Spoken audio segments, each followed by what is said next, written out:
Se ha abierto, hay muchos melones, muchos frentes. Ahora después hablaremos de esa relación entre Estados Unidos y China, pero quiero hablar también acerca de la relación entre Estados Unidos, la OTAN y Ucrania, la otra contraparte. Estados Unidos y la OTAN han dicho que creen que Ucrania debe usar esos misiles de largo alcance, esos ATACMS, de forma un poco más prudente, con más cuidado. Hemos visto hace unos minutos, lo contábamos de última hora, decir a Olaf Scholz, que no sé hasta qué punto está plantando cara a Zelensky, que él tiene intención de volver a hablar con Putin y que él está en contra de enviar más tropas alemanas a Ucrania para evitar que el conflicto se convierta en un conflicto entre la OTAN y Rusia, algo que Putin ha dicho muchísimas veces. Entonces os quiero preguntar si Europa y la OTAN se están posicionando, no sé si decir contra Zelensky o frente a Zelensky, de cara a las negociaciones que puedan surgir con la llegada de Trump a la Casa Blanca. ¿Qué os parece? Empiezo con Enrique. Bueno, aquí lo que tenemos también es otro clásico del toma y daca, del decir un día que no, al día siguiente que sí, y así sucesivamente. Anteriormente que habían dicho que Ucrania puede atacar donde quiera, que ellos son los que están atacando, no las fuerzas, no están recibiendo apoyo exterior, que les estén manejando esos misiles, que les haga selección de objetivos, direccionamiento de los misiles, de armamento occidental, sea de fabricación estadounidense, británica o francesa. Por otro lado, intentan jugar a lo mismo. Un día te digo que no, un día te digo que sí, y así sucesivamente. Porque también, mientras tanto, pues la tensión se va manteniendo en todo esto, que es lo que a algunos parece que les interesa. En el caso alemán, también, y bueno, ahí Ezequiel, por la parte que le toca de estar allí, seguro que nos puede contar mucho más de cercanía, pero la cuestión es que Scholz ha perdido esa moción de confianza. Su gobierno se terminó, las elecciones vienen en menos de 2 meses, para el 23 de febrero, y su popularidad podría decirse que es la misma de Liz Truss, la misma que duró menos que una lechuga en pudrirse, pero ella en el cargo de primera ministra de Reino Unido. Todo ello, vamos, parece la maldición de estos presidentes que se centran en dar seguidismo a un belicismo extranjero, exterior,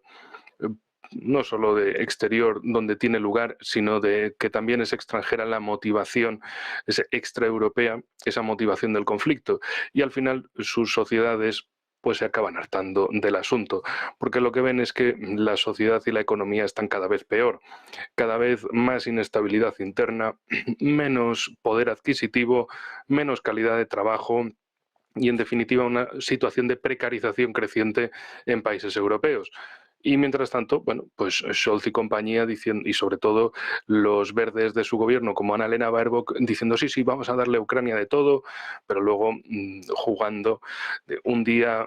dan un pasito para adelante o dos y luego un poquito para atrás y así sucesivamente, pero la tendencia es que le sigan dando de todo y sobre todo lo que buscan es que Ucrania siga movilizando a más gente, que baje la edad de reclutamiento y que, bueno, también un tema recurrente que aparece en todo esto es qué hacer con esos refugiados ucranianos que están en Europa, que están en edad militar y que hasta el gobierno de Zelensky, pasado de fecha, de mandato, pero ahí sigue, quiere que los traigan a Ucrania para que sigan luchando, para que sigan combatiendo. Y en este sentido, pues si los misiles occidentales no funcionan, también se dedican a lanzar todos esos ataques con drones para demostrar que sí, que la guerra sigue y que Occidente debe seguirles dando apoyo en esta guerra. Por la parte europea, sobre todo, pero también la estadounidense, para que en Estados Unidos, desde la perspectiva de Kiev, bueno, muestren a Trump y a todo el Congreso estadounidense que ellos siguen luchando contra Rusia, que les están haciendo básicamente el trabajo sucio geopolítico de enfrentarse a Rusia directamente, mientras que en Occidente pues nadie tiene bajas, al menos oficialmente reconocidas, ni sus fuerzas armadas están implicadas teóricamente de forma directa en el conflicto ucraniano, sino que básicamente es Ucrania, pues eso, el que le hace el trabajo sucio de meterse en la guerra contra Rusia y también son los que se llevan la parte de morir en masa ante las fuerzas armadas rusas. Trabajo geopolítico criminal que también tiene esa vertiente geoeconómica, con un Zelensky diciendo a Occidente, oigan, aquí tenemos billones de dólares en todo tipo de recursos naturales, vengan y cójanlos para seguir con la guerra. Vamos, en fin, un país que ya no es un país, que está en manos de corporaciones extranjeras y su gobierno solo tiene una finalidad, que es la de inmolarse por completo en una guerra contra Rusia. Una guerra que siempre ha sido iniciada y motivada por las élites globalistas de Londres y Washington, que son las únicas interesadas en haberlo empezado, porque es su geopolítica desde hace más de 100 años y lo sigue siendo en el presente. Y luego también pues, pasan otras cosas en Asia-Pacífico, buscando ese conflicto proxy también contra China, utilizando a otros, a Filipinas, a Taiwán, intentándose apoyar en Japón y Corea del Sur para esas labores. Pues vamos a continuar con la opinión, con las valoraciones de Javier. Muy rápido, porque comparto todo lo que ha dicho Enrique, es que Estados Unidos y la OTAN y Estados Unidos, si me centro en la OTAN, las falacias es algo constitutivo de su propio ser, es decir, dicen una cosa y luego hacen o vuelven a decir más tarde la contraria. La situación en los países europeos con los gobiernos seguidistas y colaboracionistas enfrentados a los intereses de sus propios ciudadanos y empresas les está pasando factura, le ha pasado factura, le está pasando factura en Reino Unido, les está pasando factura en Francia de Macron, les está pasando factura en la Alemania de Olaf Scholz. Y claro, que desde Kiev uno ocupa, y digo ocupa porque jurídicamente su mandato caducó y no celebró elecciones, se atreva a amenazar. Eso sí, él está poniendo desde Londres o desde donde se encuentra en cada momento, siempre fuera de la línea del frente de guerra, Zelensky ha entregado no solamente lo que antes se denominaba Ucrania de recursos propios, tanto en tierras agrícolas como en empresas, ya está en manos, ya ha hecho el negocio la anglosfera, y lo único que él está aportando contra la voluntad de la ciudadanía ucraniana son bolsas de cadáveres que se van enterrando en fosas de esa manera cuando vuelven del frente. Hay hasta estadísticas y mediciones de cuánto duran desde que son vestidos de soldado a cuánto duran en el frente todas estas pobres personas, estos pobres ciudadanos, que incluso ya se rebaja la edad de la circunscripción para el frente a los 18 años. Entonces, la situación, yo creo que en Alemania el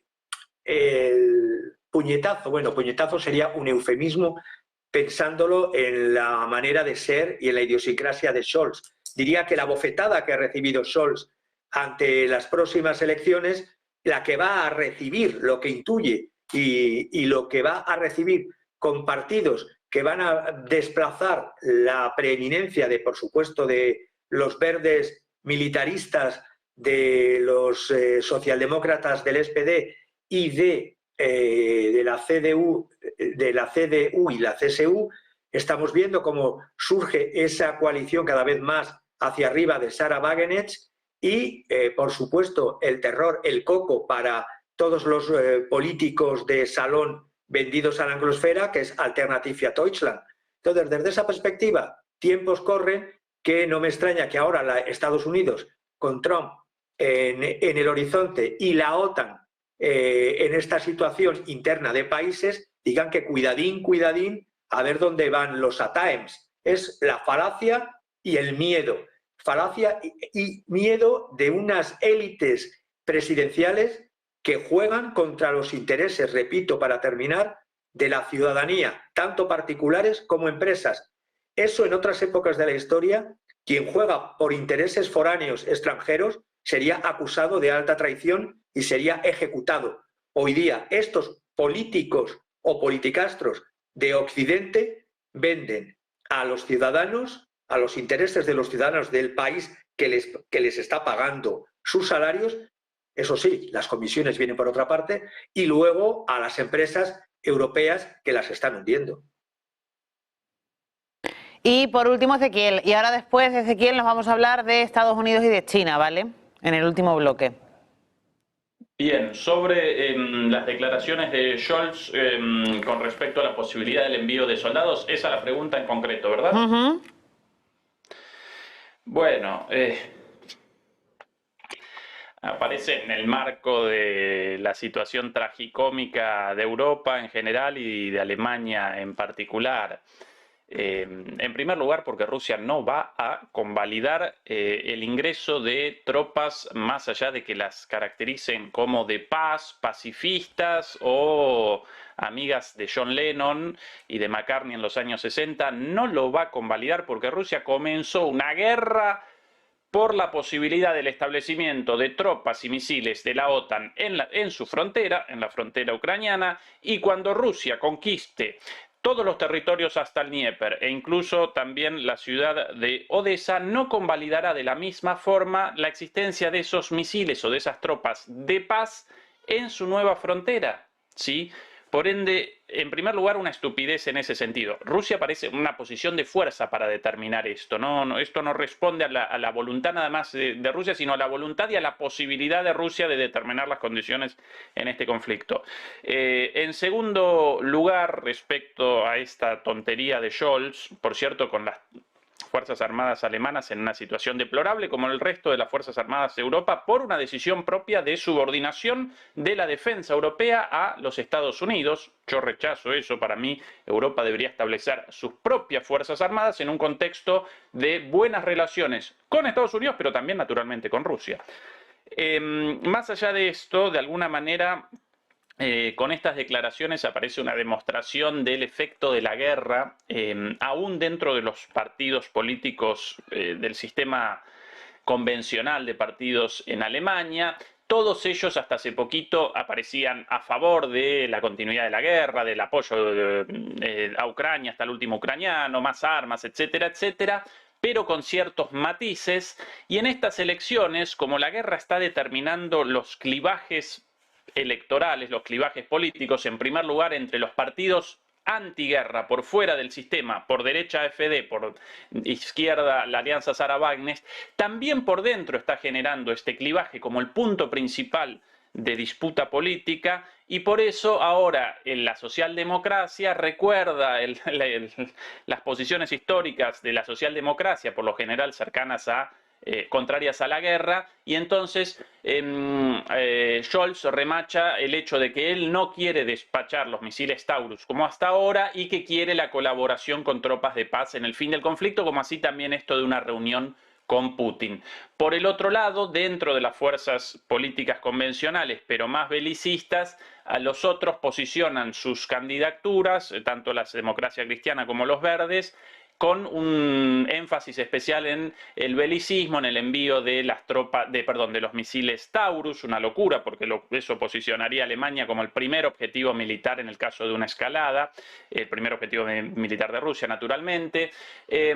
con el rechazo a cualquier negociación con Putin, y también con estos partidos más belicistas dentro, los verdes y los verdes, los liberales y la democracia cristiana. También, de alguna manera, presentan como parte de su plataforma electoral para las elecciones de aquí a 2 meses la continuidad de la guerra a pesar de la llegada de Trump al gobierno. Esta es la posición de ellos. Aunque Trump abandone el apoyo, nosotros vamos a perseverar en esta línea, vamos a machacar y machacar hasta el último ucraniano. Todo esto en un contexto de decadencia moral de Alemania y de Europa. No solo aparecemos en un contexto de decadencia económica y política en Europa y en Alemania, sino de decadencia moral, porque cuando los líderes europeos realizan demandas para que descienda la edad de movilización en Ucrania y despachen a chiquilines de 18 años a la picadora de carne, sin el más mínimo sentido, más que la sumisión a la política imperialista de Estados Unidos, entonces aparecemos en una situación de crisis moral, tanto en las élites, como en este caso, como así también lamentablemente en las bases, en las sociedades europeas, no porque convaliden la guerra, sino por su extrema pasividad, su falta de participación, de su desinterés y también su hiperindividualismo, esto de, bueno, la guerra parece muy lejos, los chicos de 18 años muertos, bueno, cosa de ellos allá lejos, mientras yo aquí con mi teléfono celular, el TikTok y, bueno, mi café de Starbucks, entonces todo bien. Esa es la decadencia moral de las sociedades europeas, ¿sí? No me congratula en absoluto realizar este análisis, pero eso presencio en la práctica. Y os